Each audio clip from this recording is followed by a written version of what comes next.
Mientras el técnico revisaba la instalación eléctrica, yo solo escuchaba el sonido seco de sus herramientas golpeando el metal. No pensé en nada extraño, hasta que dejó de moverse por completo. Lo vi quedarse inmóvil, con la mirada clavada en un punto del ático, como si hubiera visto un fantasma. Su rostro perdió todo el color. Con manos temblorosas, se quitó el casco y murmuró apenas con voz quebrada: «Señora, salga ya y no le diga nada a su hijo». Sentí un frío brutal recorrerme la espalda. Miré hacia el ático y en ese instante supe que algo muy grave se escondía en mi propia casa. Me llamo Doña Rosa, tengo 69 años y toda mi vida la he pasado en esta casa modesta de paredes color durazno, ubicada en una colonia tranquila de Guadalajara. Aquí crecieron mis hijos, aquí enterré a mi esposo y aquí pensé terminar mis días rodeada de recuerdos y un poco de paz. Pero nada en mis últimos meses había sido realmente pacífico, aunque yo me empeñaba en no verlo. Mi rutina hasta esa mañana era simple y repetitiva. Me despertaba a las 6, calentaba agua en la olla de barro.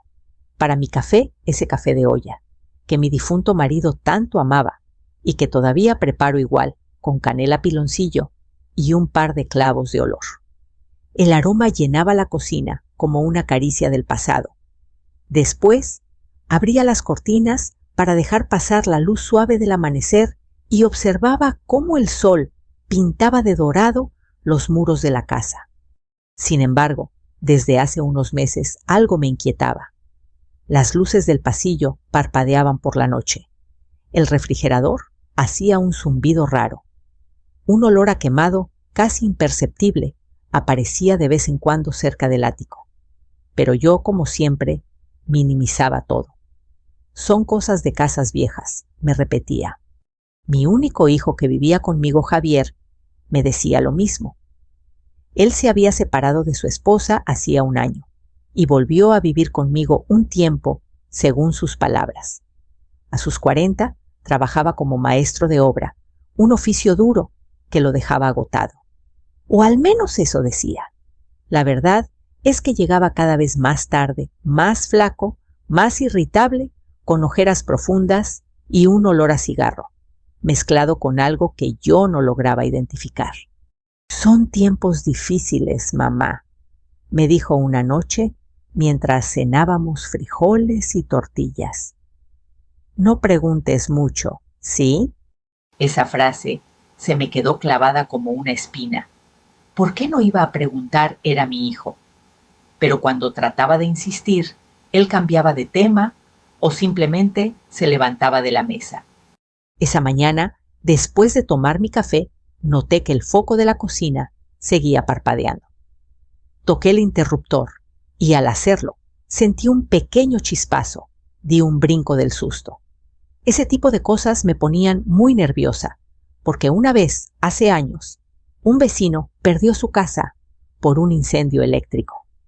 Desde entonces, cualquier falla me hace temblar. «Javier, el foco sigue fallando», le dije cuando bajó medio dormido con el casco de trabajo en la mano. Él suspiró molesto. «Mamá, ya te dije que no llames a la compañía de electricidad. Ellos cobran carísimo y no sirven. Yo conozco a un técnico manual muy bueno. Llámale a él, yo ya le pasé tu número». Me sorprendió la insistencia. Javier siempre fue orgulloso de arreglar él mismo cualquier desperfecto. ¿Por qué esta vez no?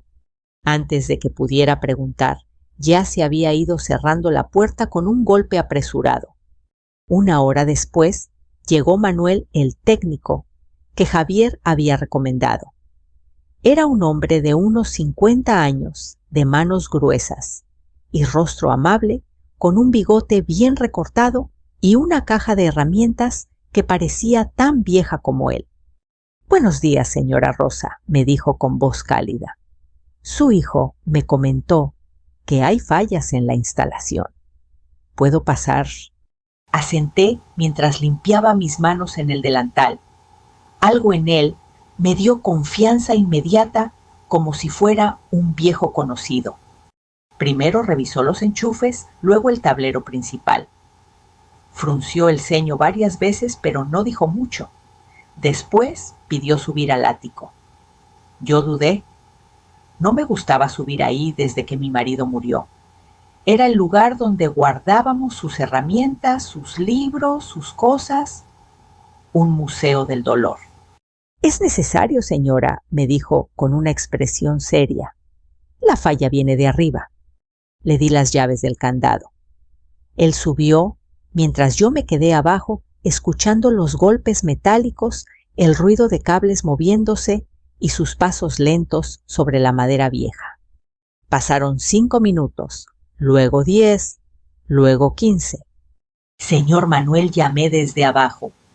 Silencio. El corazón me empezó a golpear el pecho.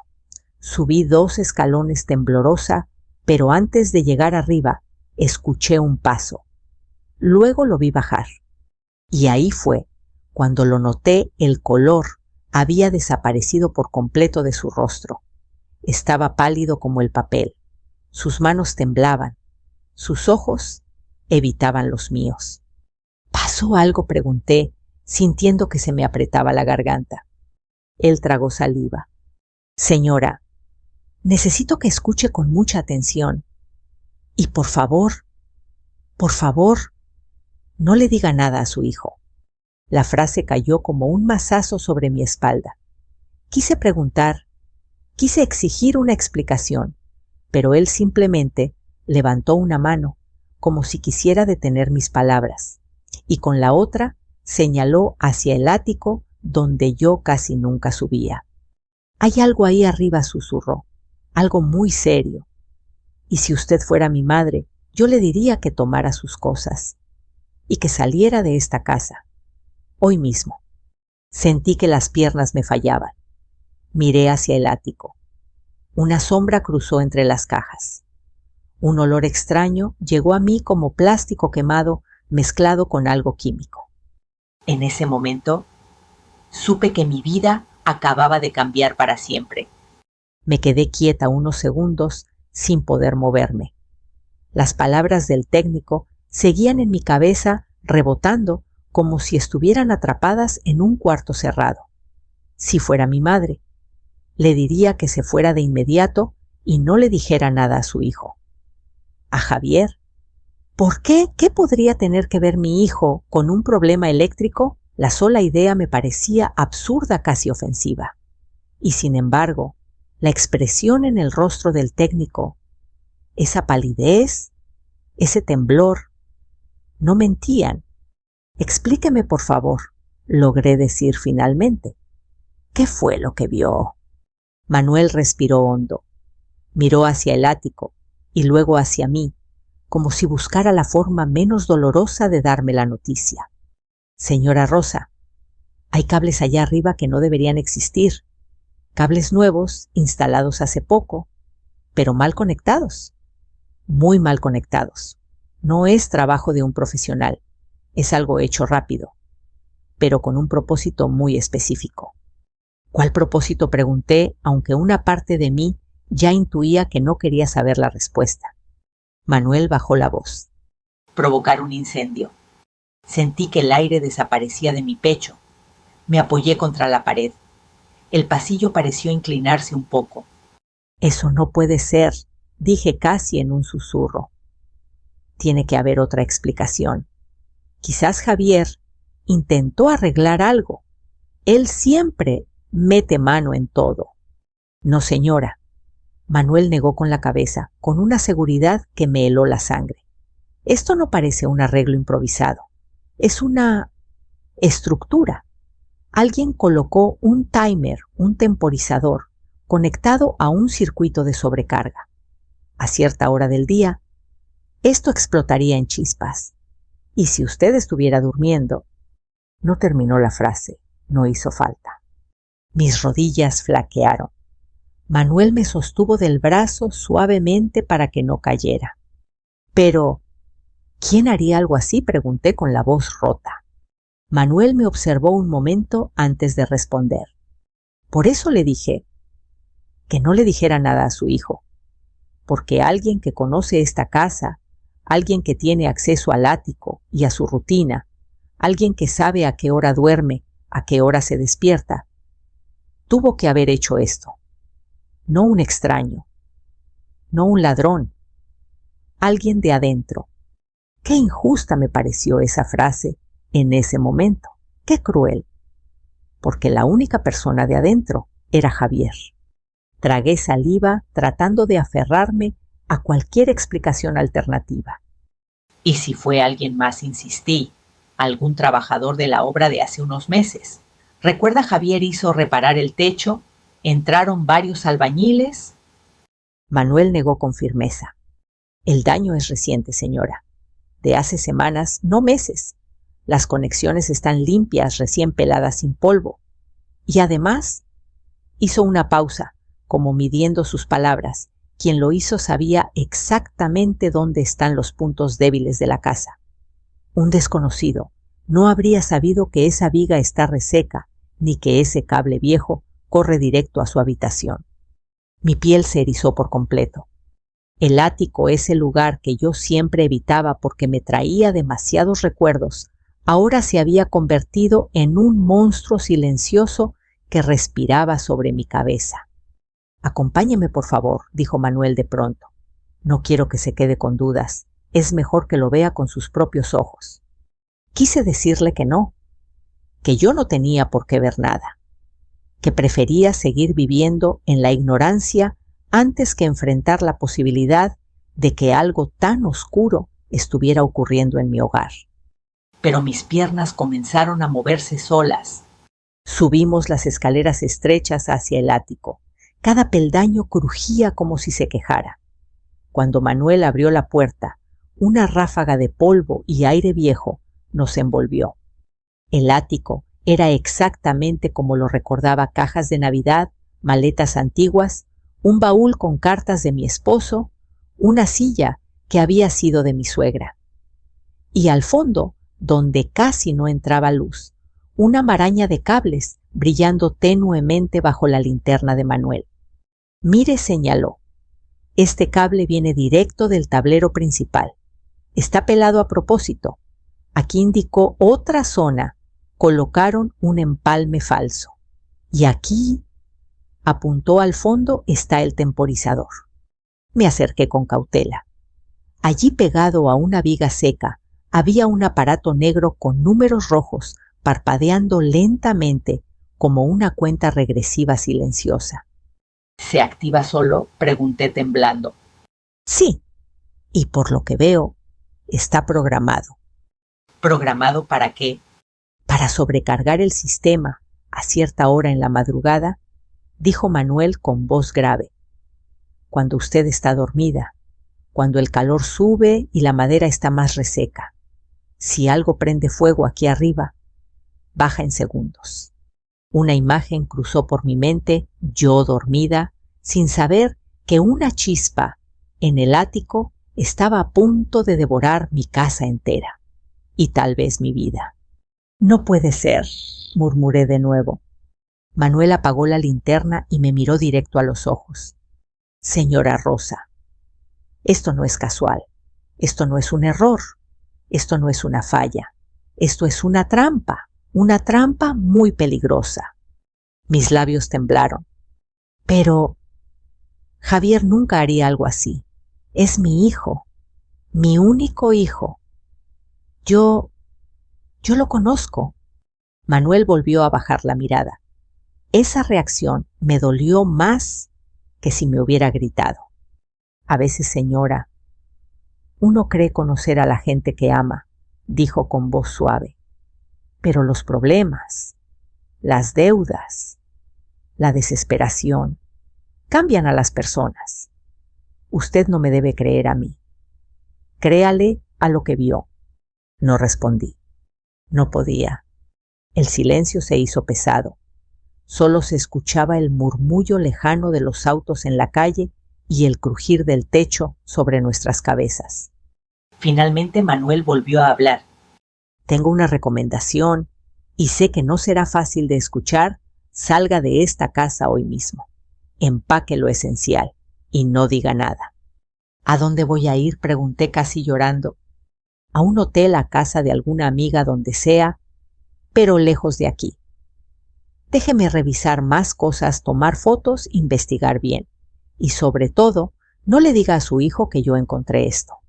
Sentí las lágrimas correr por mis mejillas.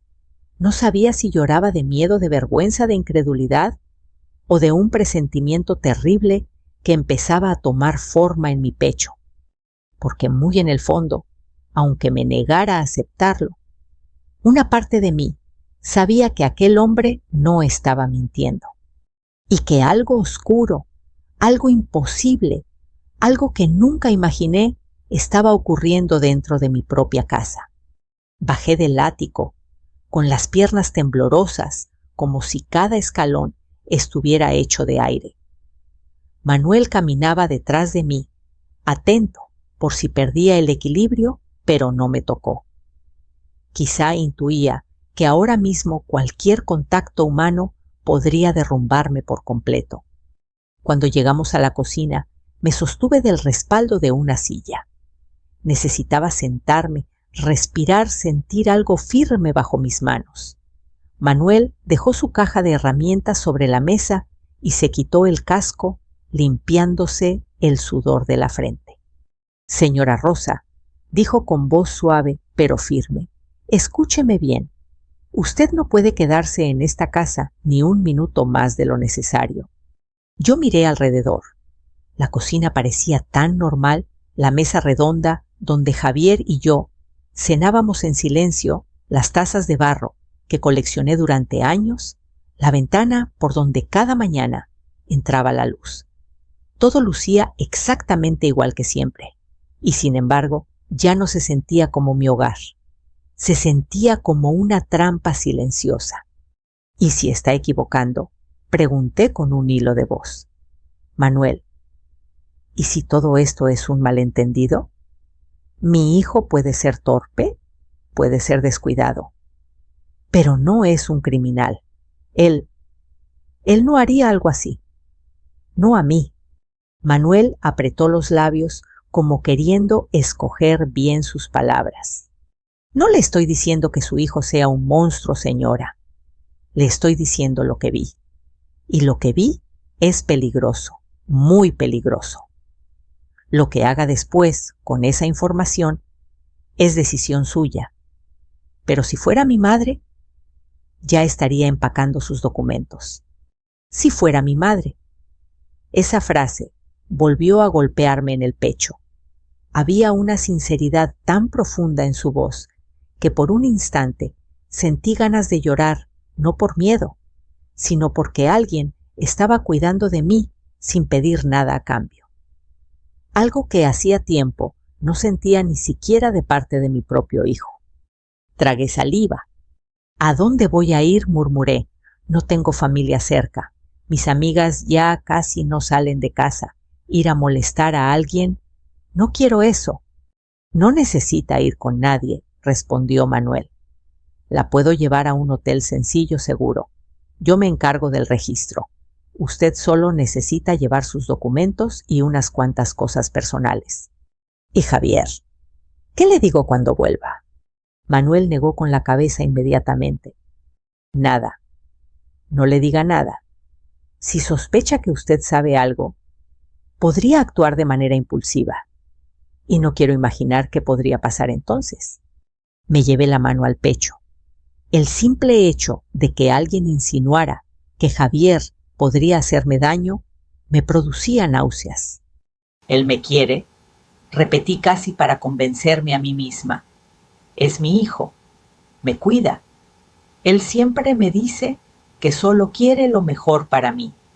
Entonces, si es así, respondió Manuel con calma, no perderá nada por salir un par de días mientras aclaramos esto. Y si no es así, pues estará segura mientras investigamos. Miré mi casa una vez más. Había recuerdos en cada rincón, la foto con mi esposo, el día de nuestra boda, el cojín bordado por mi suegra, la silla donde Javier hacía su tarea cuando era niño.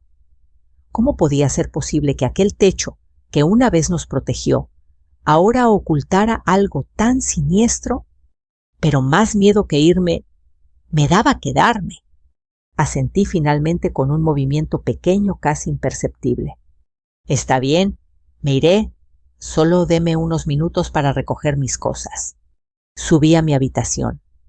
Cada peldaño de la escalera parecía crujir más fuerte que nunca, como si la casa entera quisiera retenerme. Entré al cuarto y cerré la puerta con llave, aunque no sabía por qué. Tal vez porque necesitaba sentir que ese espacio, al menos por unos minutos, seguía siendo mío. Abrí el closet y saqué una pequeña maleta azul. Comencé a guardar ropa, 2 mudas sencillas, mi suéter favorito, mis sandalias, el rosario que siempre guardo en la mesa de noche. Cada prenda me recordaba algo, un viaje, una tarde con mi esposo, un cumpleaños. Me mordí los labios para no llorar. Luego abrí el cajón donde guardaba mis documentos importantes, mi acta de nacimiento, la escritura de la casa, la póliza del seguro de vida, los papeles de mi pensión. Y allí, entre las carpetas, vi algo que me detuvo. El corazón. La póliza del seguro del hogar que Javier me hizo firmar hace unos meses para estar más tranquilos. Él insistió. Mucho. Yo firmé sin pensar. Tomé la póliza con manos temblorosas. «No puede ser», susurré. Quizá era casualidad, quizá era protección, quizá no había nada extraño. Pero por primera vez una sombra de duda cruzó por mi mente. ¿Por qué Javier había insistido tanto en el maldito seguro? ¿Por qué ahora todo coincidía? Guardé la carpeta en la maleta y la cerré. Respiré hondo, muy hondo, y bajé. Manuel me esperaba en la sala. Cuando me vio con la maleta, asintió en silencio. No me preguntó nada. No hizo ningún comentario. Solo tomó su caja de herramientas y abrió la puerta principal para que saliera. El aire de la calle me golpeó el rostro. Era cálido, con olor a pan dulce recién horneado de la tienda de la esquina. Algo tan cotidiano, tan familiar, pero en mis circunstancias se sentía como un recordatorio brutal de que estaba dejando mi hogar atrás sin saber si algún día podría volver. Caminamos hasta su camioneta vieja de color blanco. Subí al asiento del copiloto mirando la casa por la ventana. Manuel arrancó el motor. «No se preocupe, señora», dijo. «Solo será por unos días. Usted estará bien». Pero yo no podía dejar de pensar en una sola cosa. Si Javier llega y no me encuentra, ¿qué va a hacer? Mientras nos alejábamos, la casa se hizo cada vez más pequeña en el espejo retrovisor. Y con ella, mi vida entera. El camino hacia el hotel fue silencioso. Manuel conducía concentrado, mirando los espejos cada pocos minutos como si temiera que alguien nos siguiera. Yo mantenía la maleta en mi regazo, abrazándola como si fuera un salvavidas. A cada semáforo me temblaban las manos. El miedo, ese viejo enemigo que creí haber vencido cuando enviudé, volvía a instalarse dentro de mí frío y pegajoso. Llegamos a un hotel pequeño, modesto, en el centro de la ciudad. Un letrero luminoso titilaba «Habitaciones disponibles». Manuel entró, primero habló con la recepcionista y pagó por una habitación a su nombre. Para que nadie pueda rastrear su estadía, me dijo en voz baja, entregándome la llave. «Suba, descanse un poco. Yo regresaré a su casa para revisar más a fondo y tomar evidencias». Se me apretó el corazón. «¿No es peligroso para usted?» Él sonrió apenas. «He visto cosas peores. No se preocupe por mí, preocúpese por usted». Subí al cuarto. Era sencillo, una cama matrimonial, un televisor viejo, una ventana hacia el callejón. Dejé la maleta en el suelo y me senté en la orilla de la cama. No sabía si llorar, rezar o salir corriendo. Pero lo que sí sabía era que no podía volver a casa. No todavía. Pasaron unos 40 minutos antes de que mi teléfono vibrara. Era un mensaje de Javier. «Mamá, no estás en casa. ¿Dónde estás?» No respondí. Aún no tenía fuerzas para inventar una excusa convincente. 3 minutos después, llegó otro. «Todo bien, Manuel», me mandó un mensaje raro hace rato. «¿Te dijo algo?» El miedo me recorrió el cuerpo como un relámpago. ¿Por qué Manuel le habría mandado un mensaje? ¿O era Javier inventando cosas para hacerme hablar? Decidí no contestar. Me recosté en la cama, cerré los ojos y respiré hondo. Necesitaba calma, necesitaba claridad. Apenas había logrado relajarme cuando recibí una llamada. Era Manuel. «Señora Rosa, necesito que escuche con mucha atención y mantenga la calma». Me senté de golpe. ¿Qué pasó? Él inhaló profundamente antes de hablar. Ya estuve en su casa. Me metí de nuevo al ático y tomé más fotos. Pero encontré algo más, algo peor. Mi corazón comenzó a latir con fuerza. ¿Qué encontró? No es solo un circuito para provocar incendio. Su voz tembló apenas. Hay un cable adicional conectado desde el ático hasta el patio trasero. Seguí el cable. Y señora, su hijo instaló un segundo sistema en la pequeña bodega que está detrás de la casa. ¿Una bodega?, pregunté confundida. Pero esa bodega casi no se usa. Está llena de cosas viejas. Sí, pero ahora no está llena, respondió Manuel. Alguien la vació. Y ahí encontré marcas recientes de químicos, líquidos inflamables. Olía a disolvente a gasolina. Fue como entrar a una trampa. Me llevé la mano a la boca. «No, no puede ser». «Escúcheme», continuó Manuel. «El sistema en el ático no es el único punto de ignición. Hay un segundo, lo que sea que estaban planeando. No era improvisado, era intencional, calculado. Doble fuente de fuego, para asegurar que el incendio tomara fuerza». Las lágrimas comenzaron a caer sin que pudieran detenerlas. Mi hijo. ¿Por qué haría algo así? ¿Qué ganaría? Hubo un silencio breve. «El seguro de la casa», dijo Manuel finalmente. Encontré copias del contrato en la bodega. Y hay una nota escrita a mano con cifras. Grandes cantidades de dinero. También encontré algo más. Algo que explica muchas cosas. Tragué saliva. «Dígame». «Javier tiene deudas, señora. Deudas grandes. Deudas peligrosas. En una hoja encontré anotado un nombre, El Cholo. Y créame, ese no es el tipo de persona con el que uno quiere deber dinero». Me quedé fría. El Cholo era un nombre que conocía de las noticias y murmullos de la colonia. Un prestamista, un tipo violento, alguien a quien nadie se atrevía a incomodar. «Creo que su hijo está desesperado», continuó Manuel. «Y cuando la gente está desesperada, hace cosas impensables, pero nada justifica que intentara ponerla en riesgo a usted». Sentí que me faltaba el aire. «Pero él me quiere. Yo lo crié sola.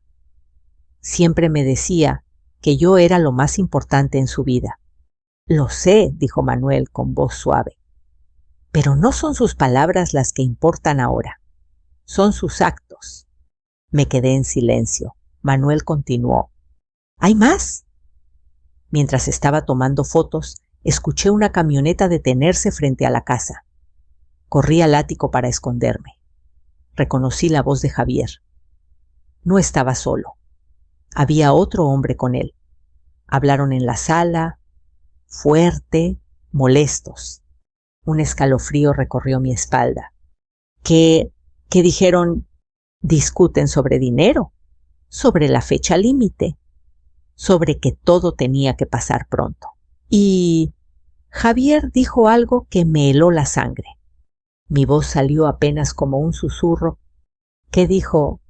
Manuel dudó, como si no quisiera ser él quien destrozara lo que quedaba de mi corazón. Dijo: si no pasa esta semana, estamos muertos. Mi mamá tiene seguro, la casa también, es la única forma. Luego el otro hombre le gritó algo como: entonces hazlo ya. ¿No te tiembla la mano para nada más? Tuve que apoyar mi espalda en la pared. Mis piernas ya no me respondían. Manuel siguió. Intentaron subir al ático. Yo salí por la ventana y bajé por el tejado. No me vieron. Pero señora, ellos ya sospechan. Él sabe que usted no contesta el teléfono. Creo que está empezando a inquietarse. Dios mío, murmuré. Dios mío. Escúcheme bien. Tengo todas las fotos aquí. Y voy camino a usted para mostrárselas. Luego debemos ir a la policía. Ya no es una suposición.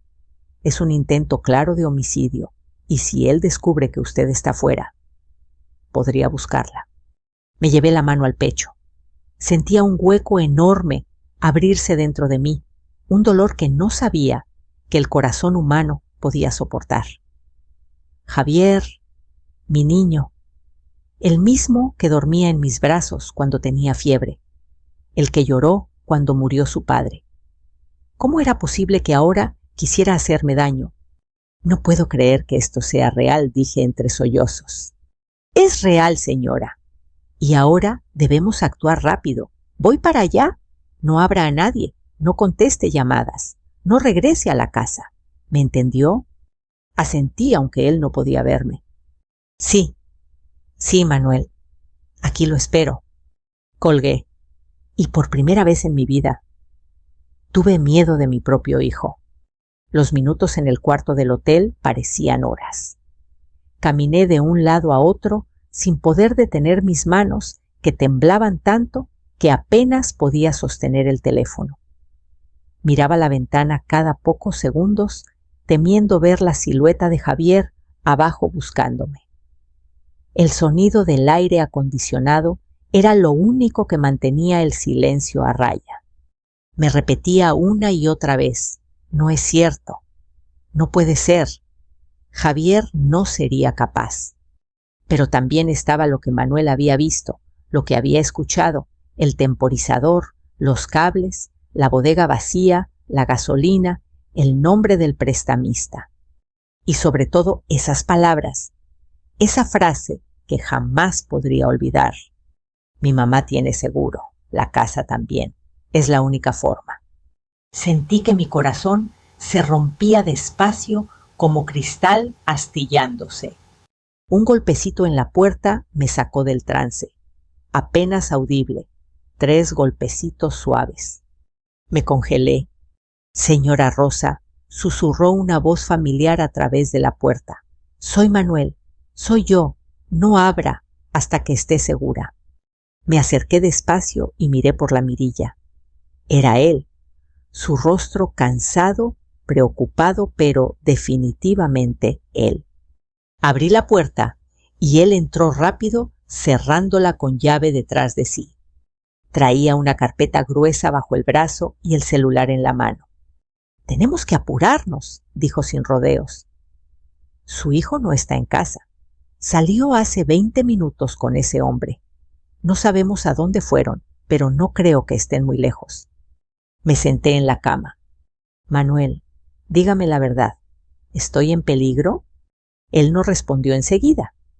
Abrió la carpeta y dejó caer sobre la cama un montón de fotos impresas. Fotos del ático, del temporizador, de los cables, de la bodega vacía, del bidón con restos de gasolina. Fotos donde todo parecía más siniestro aún que en mis recuerdos. Sí, respondió finalmente, y no puedo permitir que esté sola ni un minuto más. Respiré hondo tratando de no llorar otra vez. ¿Qué hacemos ahora? Vamos a la policía, ya mismo, pero antes necesito que vea algo. Tomó su celular y puso un audio. Se escuchaba ruido, pasos, voces lejanas. Y de pronto, claramente, la voz de Javier. Si no pasa esta semana, estamos muertos. ¿Es ella o nosotros? Sentí que el alma se me despegaba del cuerpo. Luego la voz del otro hombre. No seas cobarde, Javier. Solo prende todo y ya. El audio terminó. Manuel lo guardó. Yo me quedé inmóvil. No hay nada más que pensar, dijo él con voz baja. Nos vamos ya. Me puse de pie, pero mis piernas no respondieron. Manuel tuvo que tomarme del brazo para ayudarme a caminar. Estoy aquí, me dijo suavemente. No la voy a dejar sola. Bajamos por las escaleras para evitar el elevador por precaución.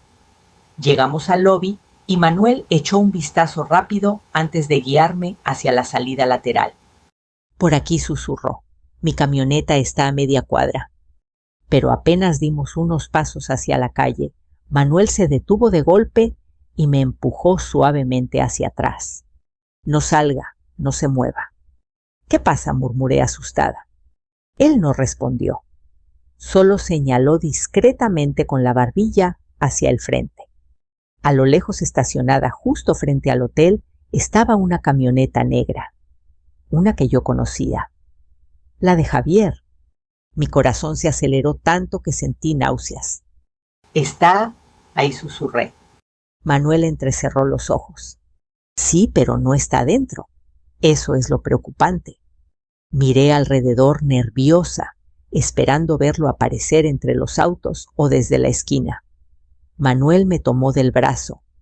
Volvamos adentro, ordenó. No podemos salir por aquí. Nos apresuramos de regreso al lobby. La recepcionista nos miró extrañada. ¿Todo bien?, preguntó. Todo bien, respondió Manuel. Solo olvidamos algo en la habitación. Subimos de nuevo rápido, pero cuando llegamos al pasillo del segundo piso, Manuel se detuvo, sacó su teléfono y marcó un número. ¿A quién llama?, pregunté. A un amigo, respondió sin mirarme. Un policía. La llamada duró menos de 1 minuto. Manuel colgó. Está en camino con 2 patrullas. Vamos a esperar aquí. No abra la puerta por nada ni por nadie. Nos encerramos en la habitación. Manuel se quedó junto a la puerta escuchando. Yo me senté en la cama, abrazando mi propio cuerpo, como si pudiera detener el temblor. Pasaron 5 minutos, luego 10. Cada segundo se sentía eterno. Manuel, murmuré. ¿Cree que Javier sabe que estoy aquí? Manuel apretó la mandíbula. Él no es tonto. Si vio mi camioneta en el estacionamiento del hotel y usted no regresó a casa, es muy probable que lo sospeche. Mis ojos se llenaron de lágrimas. Era mi bebé, mi niño. Dormía abrazado a mí. ¿En qué momento se convirtió en esto? La gente cambia, señora, respondió con tristeza. A veces por necesidad, a veces por miedo, a veces por ambición. Pero nada de eso justifica lo que estaba a punto de hacerle. De pronto un ruido seco se escuchó en el pasillo. Como un golpe. Manuel levantó la mano para que guardara silencio. Se acercó un poco a la puerta, inclinado, escuchando. Otro golpe. Más fuerte. Mi respiración se detuvo. Los ojos de Manuel se abrieron con alarma. Señora, aléjese de la puerta. Me moví hacia la esquina contraria de la habitación, las piernas entumecidas por el terror. Al tercer golpe, Manuel murmuró. Ese no es un policía. Y entonces, como si el tiempo se partiera en 2, escuchamos una voz que reconocí al instante, una voz que llevaba 34 años escuchando. Mamá, sé que estás ahí, ábreme la puerta, no quiero hacerte daño, solo quiero hablar. Mi corazón dejó de latir por un segundo. Javier estaba justo afuera. El sonido de la voz de Javier atravesó la puerta como un cuchillo desgarrando el aire de la habitación. Era su tono, esa voz dulce que usaba cuando quería convencerme de algo. Pero ahora tenía un matiz extraño, un filo inquietante, como si detrás de cada palabra hubiera una amenaza escondida. Mamá, ábreme, no tienes por qué esconderte de mí. Su voz temblaba ligeramente, o quizá era yo quien temblaba. Manuel me hizo una seña silenciosa con la mano, no hables. Yo asentí respirando entrecortado. Sé que estás ahí. Escuché tu teléfono. Mamá, por favor, insistió él desde el pasillo. Manuel se movió hacia la puerta con la precisión de alguien acostumbrado a situaciones peligrosas. Pegó el oído para escuchar mejor. Yo me escondí detrás de la cortina sin atreverme a asomarme. Un tercer golpe llegó esta vez más fuerte, más urgente. Mamá, necesitamos hablar. Es importante, no hagas esto difícil. Manuel me miró y susurró casi sin mover los labios. No le responda, ni una palabra. Mi pecho se apretó. Oír a mi hijo al otro lado de una puerta, como si yo fuera una desconocida, fue la puñalada más profunda que había sentido en mi vida.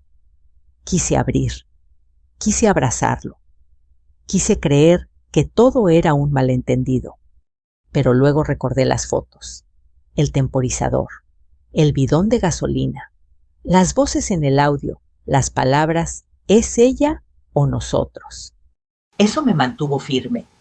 De pronto el tono de Javier cambió. Se volvió más bajo, más frío, más calculado. Mamá, si no abres, voy a entrar igual. ¿Me oyes? No me hagas perder la paciencia. Manuel apretó la mandíbula. Ya vienen las patrullas, susurró. Resista un poco más. Pero Javier golpeó la puerta, no con los nudillos esta vez, con fuerza, con rabia. ¡Bam! Ábreme, no me obligues, gritó. Di un salto del susto. Las lágrimas comenzaron a brotar sin control. Ese no era mi hijo. Ese no podía ser mi Javier. Ese hombre del otro lado sonaba como un extraño peligroso. ¿Y si sí quiere hablar? Balbuceé sin pensar. Tal vez si lo escucho. Manuel se giró bruscamente hacia mí. No, señora, ese hombre no viene a hablar. Viene a terminar lo que empezó. Lo escuché con mis propios oídos. No le debe nada. Usted no le debe nada. Déjeme encargarme. Sus palabras fueron duras pero necesarias. Me obligaron a despertar. Los golpes continuaron cada vez más violentos. Mamá, sé que no estás sola ahí dentro. Lo sé, ese maldito técnico. ¿Qué te dijo? ¿Qué te llenó la cabeza? Mi corazón se heló. Manuel, susurré. Él ya sabe que está usted aquí. Ya lo imaginaba, dijo él con serenidad tensa. Pero no importa, la policía está por llegar. Como si hubiera escuchado sus palabras, Javier respondió desde afuera. La policía no va a llegar a tiempo, mamá. Sal, por favor. Podemos arreglar esto. Solo abre. Sus súplicas eran veneno recubierto de cariño. Dolían, confundían, pero no engañaban. De pronto, pasos pesados resonaron en el pasillo. Javier no estaba solo. Se oía otra voz grave, áspera. Apúrate, muchacho. No tenemos toda la noche. Mi sangre se congeló. El prestamista, el cholo o uno de sus hombres. Javier respondió nervioso. Déjame pensar, es mi mamá. Pues dale un empujón a la puerta y ya. Se acabó el asunto. Manuel me tomó del brazo, llevándome hacia la esquina más alejada de la puerta. Señora, escóndase detrás de la cama, ahora. Obedecí sin protestar. Me arrodillé detrás de la cama, cubriéndome la cabeza con las manos. Mis lágrimas caían sin control. Manuel se posicionó junto a la puerta, sin hacer ruido, con el teléfono en mano, ya marcado en 911, listo para presionar solo un botón. Los pasos afuera se detuvieron. Un silencio espeso invadió el pasillo. Y luego... ¡crack! Alguien golpeó la puerta con el hombro. Casi cede. Di un grito ahogado. «¡Ábrela ya, Javier!», rugió la voz desconocida. ¿O la abro yo? Espera, espera. Mamá, por favor. Solo dime dónde estás. No quiero asustarte. Manuel respiró hondo y murmuró: 5 segundos. Solo necesitamos 5 segundos más. Como respuesta divina, justo en ese instante, se escucharon sirenas, cercanas, muy cercanas. Los pasos en el pasillo se frenaron de golpe. «Nos tenemos que ir», gritó el hombre desconocido. «¡No, mi mamá!». «Vámonos, idiota, o nos van a encerrar para siempre». Se escucharon pasos apresurados corriendo hacia las escaleras. Una puerta del hotel se abrió, luego otra. Después, silencio. Manuel abrió lentamente la puerta de la habitación, asomándose con cautela. «Ya se fueron», susurró él. «La policía está aquí». «Ya pasó, señora». «Ya pasó». Sentí mis piernas fallar. Manuel tuvo que ayudarme a levantarme. Caminamos afuera, donde 2 oficiales con linternas llegaban corriendo por el pasillo. «¿Está usted bien, señora?», preguntó uno. No sé», respondí con honestidad. «Estamos para protegerla», dijo el otro. «Vamos a llevarla a un lugar seguro. A partir de ahora no estará sola». Miré a Manuel. Él asintió. «Ya no tiene de qué preocuparse», dijo él. «Ahora sí vamos a la policía. Ellos se encargarán de lo demás». Y por primera vez en toda mi vida, tuve que aceptar que necesitaba ser rescatada de mi propio hijo. La sala de interrogatorios de la comandancia olía a café viejo y cansancio. Me envolvieron en una cobija gris, aunque no sabía si temblaba por frío o por miedo, o porque todavía no podía creer lo que acababa de vivir. Manuel estaba sentado a mi lado firme como un guardián silencioso.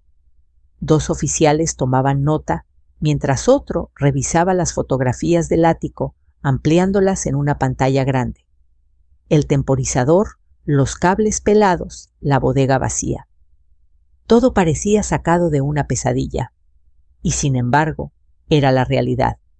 «Señora Rosa», dijo el oficial Ramírez, «lo que usted y el señor Manuel han traído es evidencia suficiente para abrir una investigación de intento de homicidio». Tragué saliva. «¿Y Javier?», pregunté con la voz quebrándose. «¿Dónde está?». Mandamos una patrulla a su domicilio, pero no estaba. Tampoco su vehículo.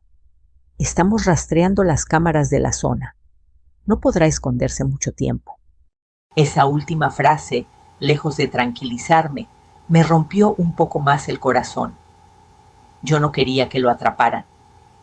Tampoco quería que quedara libre. No quería nada. Solo quería despertar de ese infierno. Manuel apoyó su mano en mi hombro. «Lo está haciendo muy bien», me dijo suavemente. «Solo falta un poco más. Luego todo pasará». Pero yo sabía que no. Nada volvería a ser igual. Después de varias horas dando mi testimonio, un agente entró con expresión seria. «Oficial Ramírez, encontramos el vehículo del sospechoso». Mi pulso se aceleró y él preguntó: «Manuel». El agente dudó. Había 2 hombres dentro. Uno coincide con la descripción del prestamista. El otro estaba nervioso, alterado. Lo detuvimos sin resistencia. Sentí como el suelo se me iba. «¿Era mi hijo?», pregunté casi sin aire. El oficial asintió lentamente. Mi corazón se quebró en 1000 pedazos.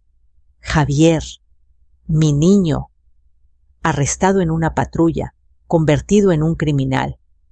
Una palabra tan dura, demasiado dura para asociarla con la criatura que yo misma había traído al mundo. Me llevé las manos al rostro y lloré. Lloré como no lloraba desde que murió mi esposo. «Lo siento, señora», dijo el oficial sincero. «De verdad lo siento». Manuel pidió permiso para acompañarme afuera unos minutos. El aire nocturno era fresco y olía a tierra húmeda. Me senté en una banca frente a la comandancia. Las luces amarillas del alumbrado hacían sombras largas en el pavimento. Nunca, nunca pensé, logré decir entre sollozos. ¿Cómo llegamos a esto, Manuel? ¿Qué hice mal? Nada, respondió él sin dudar. Usted no hizo nada mal. Él tomó malas decisiones. Él permitió que el miedo y la ambición lo destruyeran. No es su culpa. Pero yo lo crié, insistí. Yo le enseñé a ser honesto, a trabajar duro, a nunca hacer daño. A veces, por más amor que demos, las personas eligen su camino, respondió Manuel con tristeza. Y a veces ese camino es oscuro. Me quedé mirando la calle vacía, escuchando el eco de autos lejanos. El mundo seguía girando mientras mi vida se desmoronaba. Un agente salió minutos después. Señora Rosa, dijo amablemente, su hijo está bajo custodia. Está dando su declaración. Será presentado ante un juez mañana mismo. Por su seguridad no podrá volver a su casa esta noche. Y mis cosas las resguardaremos. Usted no regresará sola. Le acompañaremos cuando sea seguro. Yo asentí sin fuerzas. Tenemos otra noticia, añadió. El hombre que acompañaba a su hijo confesó que habían planeado todo por la presión de las deudas y admitió que la casa y el seguro eran la única salida. Mi alma se encogió. Manuel apretó mi hombro. Esa presión ligera fue un ancla para no ahogarme. ¿Puedo verlo?, pregunté temblando. El agente negó con suavidad. No es recomendable. Está alterado y usted es la víctima en este caso. Mejor descanse. Mañana podrá decidir si quiere escucharlo o no. Víctima.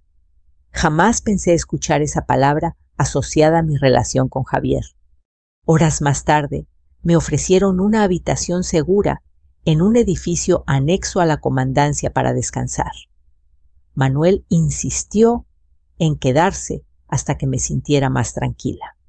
Gracias, le dije con la voz áspera de tanto llorar. Usted no tenía por qué involucrarse así. Él sonrió tristemente. Cuando vi lo que vi, no podía hacer otra cosa. Le dije que si fuera mi madre, yo haría lo mismo. Sus palabras fueron un bálsamo para mi corazón roto. Me acosté en la cama, pero no pude dormir. La noche entera escuché la respiración del edificio, el sonido del viento, los pasos de los guardias. Intenté recordar al Javier pequeño, al niño que me regalaba flores del jardín y me decía que yo era su heroína. Ese niño ya no existía, y aceptar eso fue la herida más profunda. Al amanecer me llamaron para avisarme que Javier sería trasladado a los juzgados. No quise verlo. No todavía. Sabía que enfrentarlo significaría ponerle nombre definitivo a la traición. Decidí no vivir más en aquella casa. En cuanto el caso avanzó, la vendí. Cada rincón tenía el olor del miedo. Con ese dinero y la seguridad recuperada, me mudé a un departamento pequeño cerca del mar. Allí el aire huele a libertad. Allí el fuego ya no me persigue. Sigo hablando con Manuel. Sigue visitándome. Sigue recordándome que todavía existe bondad en el mundo. Y a veces cuando cae la tarde, me siento en el balcón, escucho el sonido de las olas y pienso en algo que quiero compartir contigo, que estás escuchando esta historia. A veces el peligro no viene de afuera, viene de quienes amamos, de quienes jamás sospecharíamos. Y aunque duela aceptarlo, debemos elegir la vida, debemos elegirnos a nosotros mismos. Si esta historia te tocó el corazón, cuéntame. ¿Alguna vez sentiste que un detalle pequeño cambió el rumbo de tu vida? Déjalo en los comentarios. Me encantará leerte.